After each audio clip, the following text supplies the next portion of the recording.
Hi everyone, thanks so much for joining me on this Saturday night.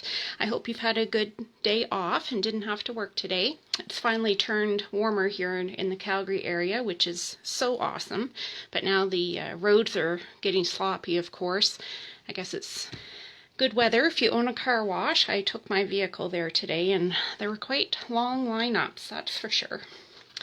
Tonight I thought I would create a card with you using some of the Sale-A-Bration goodies. Sale-A-Bration is on for just another 9 days, I believe. So during Sale-A-Bration, with every $60 purchase that you make, you can choose from a wide range of free products. There's stamp sets and there's packs of DSP, and it's all free. And there's no limit, so if you purchase $120, you can choose 2 items, or there are some level 2 items that are kind of like a bigger stamp set, or there's a stamp set and DSP as well. So tonight I'm going to be using the Flower and Field DSP, which I think is my favorite freebie during Sale-A-Bration. It's beautiful paper. It's a 12 by 12 pack. You get 12 sheets. There's 6 designs and they're all double-sided. You can see another pattern here and here. It coordinates with a ton of colors. Some of our 2020, 2022 in colors, and then some other colors from our regular color families as well. As always, the coordinating colors are written on the back of the paper pack, so it helps you coordinate your cardstock. Now, the card that I made here was one that I saw on a demos live from the States. She was showing some mail that she had recently got, and I thought this card was really pretty that she had shown. So it's using the free DSP as well as the Approaching Perfection Sale-A-Bration stamp set. So I'll show you how to make this card. So first off, our card base is a cherry cobbler, which is one of our regals. So as you can see, this is just a full sheet of cardstock that's been cut in half. So it measures 5.5 by 8.5, and I've scored it at 4 1/4.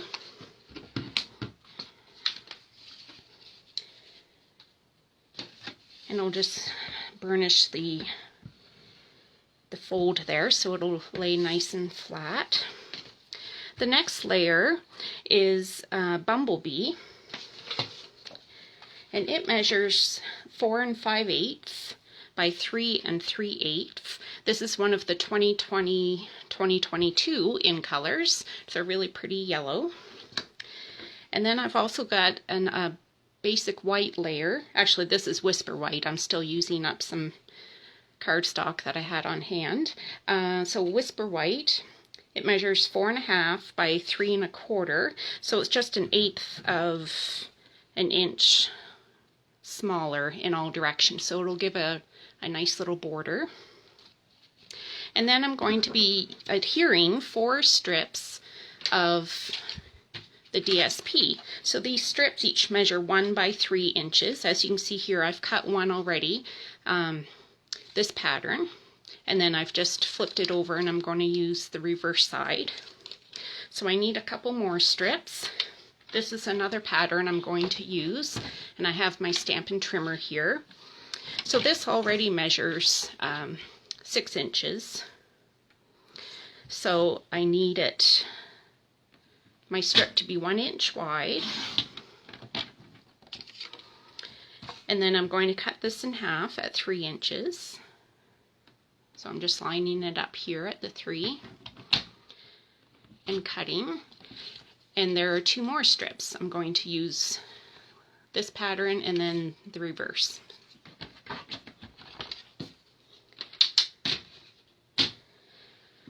So I think we can go ahead and put these on our Whisper White piece. I prefer our multi-purpose liquid glue, as my adhesive of choice. I like that it gives you a few seconds to kind of wiggle your paper around if it's not quite straight.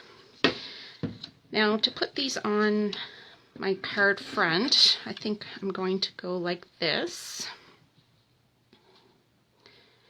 So I'm going to start with the middle panels and adhere them first, and then I can adjust my ones on this either side so I can get even spacing.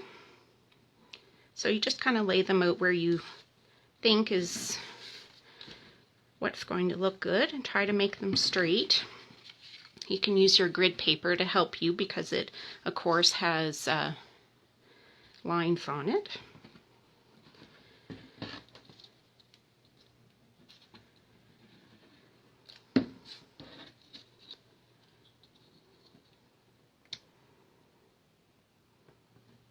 So there's 2 down. Now this one. You don't need much glue. As you can see, I'm not putting a ton on there. This glue is really strong, and if you put too much,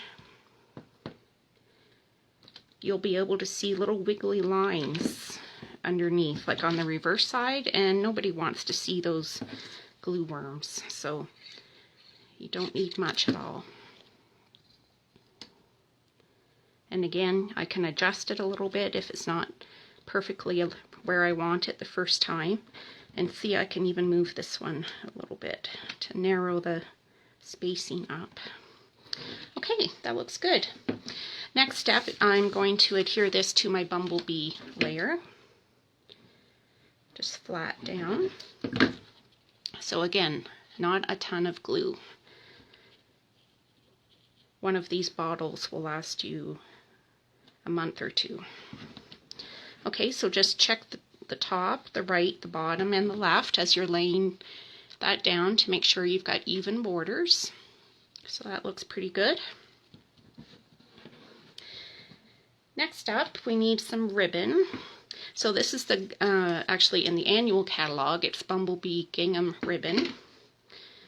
So I need a piece just a little bit wider than my card front. So I'm just going to trim that. And then to make it nice and snug, I like to use just good old-fashioned Scotch tape to secure my ribbon in the back. Some people use glue dots, some people will use like the stamping seal, whatever's your preference. This is what I've used for quite a while, so I'm going to adhere that. No one's going to see it because it's going to be layered on our cherry cobbler card base. So next up, we need to stamp a couple of things. We need the happy birthday, which I'm going to stamp in Memento Black. And this is again from the Approaching Perfection stamp set. I mark my Sale-A-Bration stamps with a little label on the side, so I can spot them easily in my row of stamp sets. So happy birthday. Stamp that up.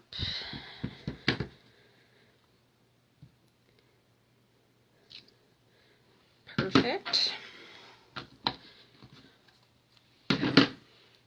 Next up, we want to cut that out. So I've got the new Stampin' Cut and Emboss machine that I'll pull in. I got this for Christmas from my husband. Very spoiled. This is the large size. Sorry, it won't fit fully in my screen. So I'm going to put my Whisper White piece on the front, and we're going to cut this out using one of the stitched shape. This is one of the ovals, so it will cut and make little stitching around the side. So there's that, centered pretty good. Put a plate on top.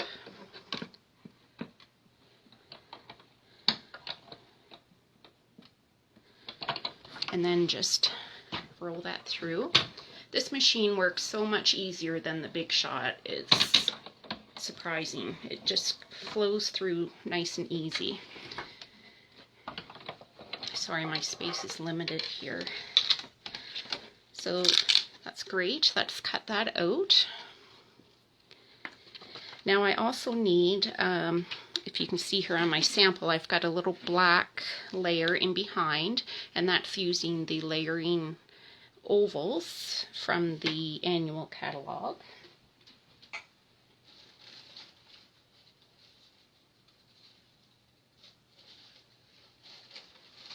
I just need a piece of basic black. Here's my scrap bag.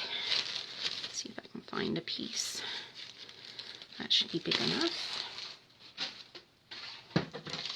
And here are the ovals. You get the ones that kind of have the ruffly edge, and then also there's ones that have the flat edge all around as well. I just need these ones. I think this is the size. Yes. So I'll just lay my basic black on the platform here and the die, and then we'll roll that through.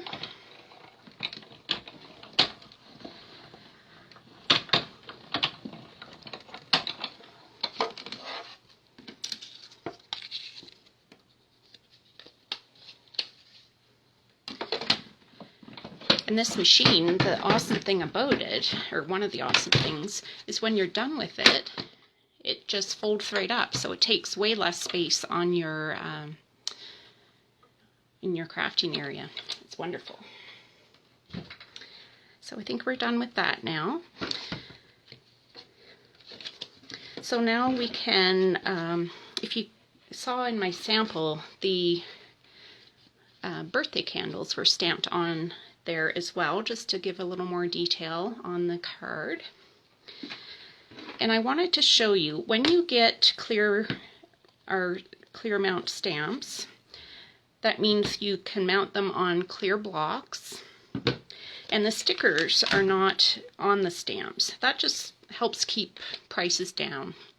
So you pop it out of your sheet of red rubber here, and you peel off the back.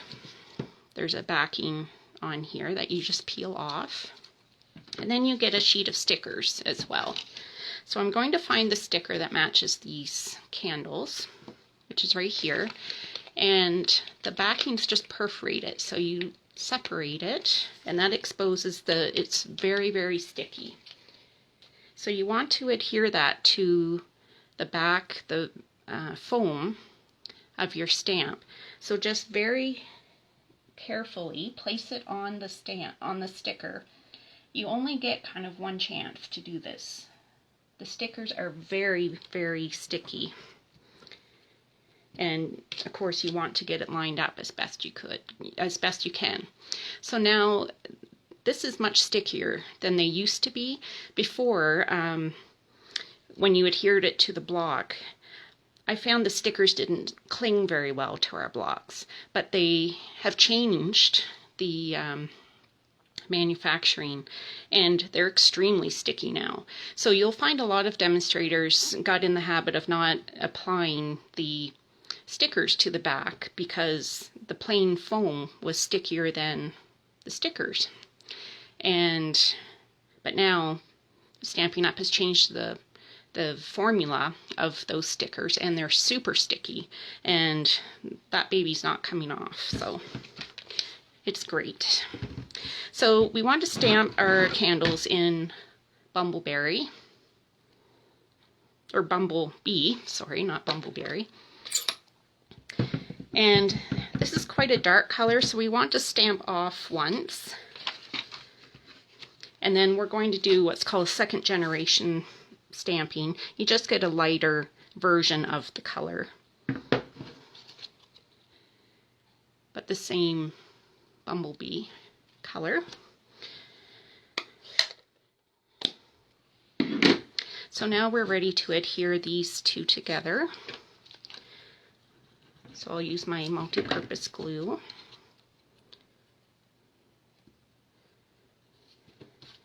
And just try to center that as best you can. And now we're ready to do some assembling. So let's put our bumblebee and white layer on our card front.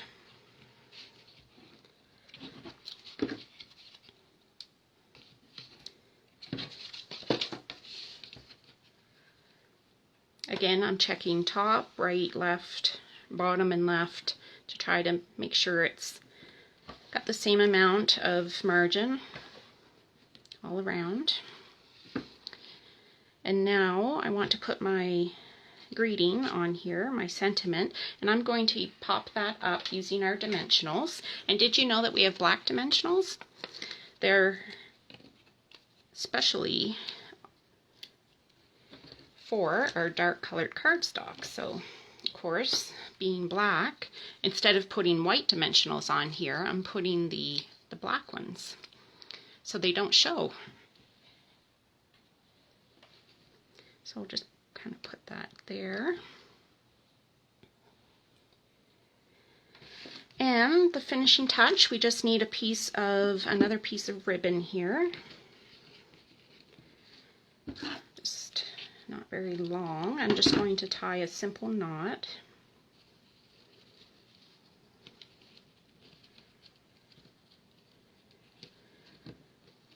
Of course, it's much easier to do when you're not doing a live Facebook Live. There, and I'll just shorten these up a bit and angle them. There we go. Oh, we should have a layer on the inside because it's kind of hard to write on that dark piece. So let me just get a piece of my white here. Now, because our card is 4 1/4 by 5 1/2, I'm just going to cut this a 1/4 inch smaller. So 5 1/4 by 4.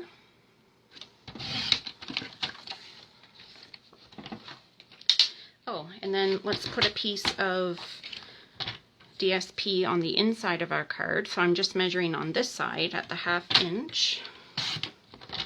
Just to decorate the inside a little bit, and it's 5 1/4. There we go.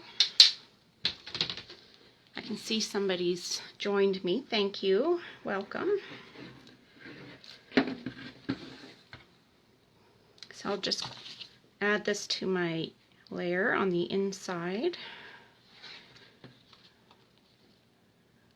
Oops, that must not have been cut quite right. Simple to fix. And then that's ready to go on the inside. So again, just a very small amount of glue. You don't want wiggly worms showing through. And just adhere that to the inside of your card. So I hope you liked that project. Thank you so much for joining me. Hi, Sherry. I'm using the Flower and Field DSP tonight and the Approaching Perfection stamp set. So there you go. Pretty simple card. Now I just need to mail it off to somebody to brighten their day. Here's my other one. Pretty much identical, as you can see. This one I used a different DSP on the inside. Thanks so much. Good night.